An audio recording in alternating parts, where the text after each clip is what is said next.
Menuju abad kedua kebangkitan Nahdlatul Ulama, muncul sosok Kiai Imaduddin dan rekan-rekannya, membawa terobosan spektakuler dalam membongkar skandal dakwah agama yang selama ini berimigrasi ke dunia hayalan ala Habib Klan Ba'alwi. Pola dakwah yang irasional dan imajiner, yang kerap diwarnai dengan cerita dongeng, akan ditinggalkan masyarakat seiring meningkatnya kesadaran mereka.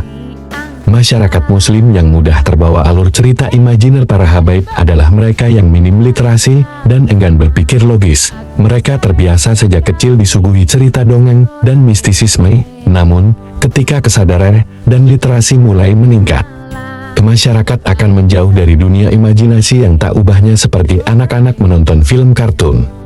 Ahmad Sohadi, dalam opininya di Remimu Banten berjudul, Kartun Doraemon, Imajinasi Klan Ba'alwi saat ini, Sohadi menanalogikan fenomena ini seperti film kartun Doraemon, dengan kantong ajaibnya, mampu mewujudkan keinginan masa depan dengan hayalan masa lampau.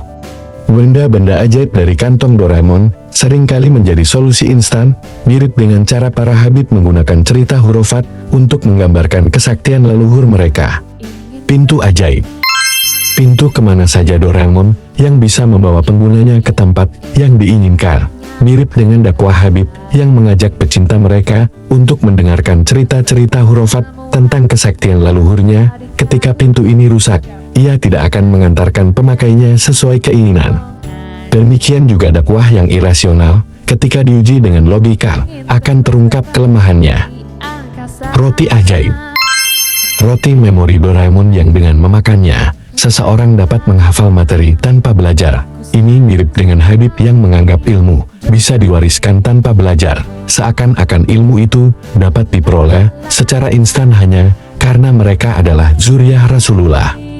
Ketika menghadapi kritik dari Kiai Imaduddin, para Habib seharusnya menanggapinya dengan tulisan ilmiah dan data yang valid, bukan dengan narasi permusuhan. Ini seperti dalam cerita Doraemon, di mana solusi seharusnya tidak datang dari pintu kemana saja yang dipinjam dari orang tanpa nalar ilmiah, tetapi dari pemikiran yang matang dan terpelajar.